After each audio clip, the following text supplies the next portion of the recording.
Then mati-trigger ngayon yung instruction, then papatayin yung tatlo na hindi naman nila alam. At the same time, No, may then in mga that- ibang grupo Then in na that case, hindi ba logical, because you're the president of the Philippines, you order the PSC to make sure that walang mangyari sa kanya rather than baliktad na tinanggalan siya ng security. elements ng grave threat based on the revised penal code. I'm assessing your answer, but malayo na malapit yung sagot mo dun sa triggering events, ha? Kasi parang logical, di ba? Dahil sinabi niya yon, baka may gumawa. Hindi nga mag-trigger, papatay sa kanya. So para ma-trigger na patayin ang Pangulo, you're saying that VP Sara is asking other people to kill her so that they can kill Marcos. Di sana sinabi na lang niya patayin niyo si Marcos. Sabi mo i-trigger, Just but one specific clarification on that point, just so that we don't lose the point. The With your gentleman permission, may proceed. Richard, yeah. Excuse me lang sa prosecution and sa defense. Witness, one point lang, maybe one Yes, or sir. two questions on that Yes, point. Your Honor. Sabi mo, the President, sa pananaw mo, and yung iba, Speaker Martin felt threatened. Base doon sa investigation namin, sir. Base sa investigasyon at base sa video. Base sa video, sa investigation, at sa ibang testimony. So if they felt threatened, that means tingin nila totoo yung sinabi ni VP Sara na patayin sila. If Kasi they- they wouldn't feel threatened if they don't think na she meant it, na patayin silang tatlo, right? In our investigation, trinato nila yung utterances as seryoso. Yes, At so banta they ito. won't feel threatened unless tingin nila seryoso yung threat. According to them, seryoso yung threat, Yes, sir. okay. But the threat was, pag pinatay niyo ako, papatayin ko kayo. So kung hindi naman nila sila balak patayin, why would they feel threatened? Unless you're saying now, you think, balak nga nilang papatay si Vice President. Actually, sir, ito, from the point of view of law enforcement like us, yun nga yung naging alarming na issue dun na sa amin, sir. Sa No, amin I agree. Ah, I'm also, Mr. Vitessa, I'm also alarmed with the language, with saying that. I'm alarmed with what's happening in our country, in flood control, etc. But that's not my point. My point is, in your investigation, para maging grave threat, kailangan yung party na trineten feels threatened. Pero ang sinabi ni VP Sara, pag pinatay ako, patayin silang tatlo. So kung wala naman silang tatlo balak na patayin siya, why would they feel threatened? Did that not come into your mind as an investigator? what comes into your mind, Your Honor, is yun nga, yung possibility na God forbids may mangyari sa BP na hindi naman alam nung tatlo, then mati-trigger ngayon yung instruction, then papatayin yung tatlo na hindi naman nila alam. At the same time, No, may then in mga that- ibang grupo Then in na that case, hindi ba logical, because you're the President of the Philippines, you order the PSC to make sure that walang mangyari sa kanya rather than baliktad na tinanggalan siya ng security. nung I'm just following your logic. I won't Yes, sir. I won't argue. Finish your and I'm satisfied, Mr. President. I'm just trying to figure out nga how you came about yung gave threats given Yeah. na ang sinabi niya kung papatayin ako. So We- finish your answer so that we qualify that grave threats sa term namin as event-based condition na yun nga pag nangyari yung event magti-trigger ngayon yung threat ng Vice President. Now insofar as na-threaten sila yung sinasabi mo po sir na pag namatay si Vice President tsaka papatayin ngayon ng tao na inutusan niya, yung tatlo. Ang isa sa alarming, na very alarming part na nakita namin, yung mga sasakay ho na grupo po eh.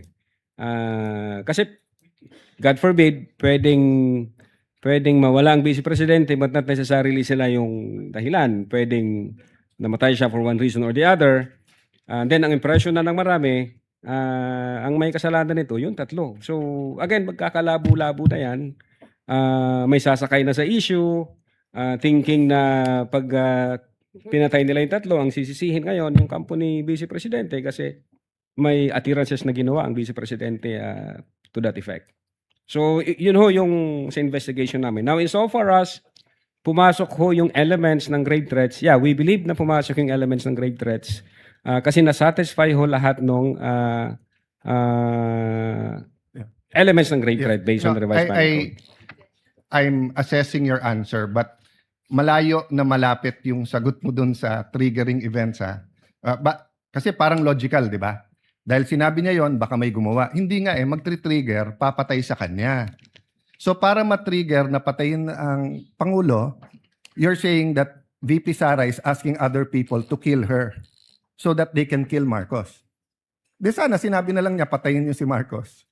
Sabi mo i-trigger, but anyway, I'm trying to process, but hindi logical yung sinabi mo that event will trigger. Because the event that will trigger the assassination on the tree is the killing of the Vice President. And the Vice President will not tell people, kill me so that you kill them. Precisely, Your Honor. Ang death kasi, for instance, mamatay yung Vice Presidente, it does not necessarily follow na yung tatlo yung lang papatay base doon sa utterances. Pwede kasing mamatay yung Vice Presidente for one reason or the other. And again, since walang makakaalam kung sino ang pumatay dyan, ang impression ng mga tao ngayon, matitrigger ngayon yung instruction. Pag na-trigger yung instruction, pwede na ngayon sumakay yung iba-ibang grupo thinking na kahit mabulilyaso ang sisisihin dito ang Vice Presidente kasi nga may utterances na ginawa ang Vice Presidente in public. From the point of view of law enforcement, ang gulo nun, Your Honor, matter of national security po yun.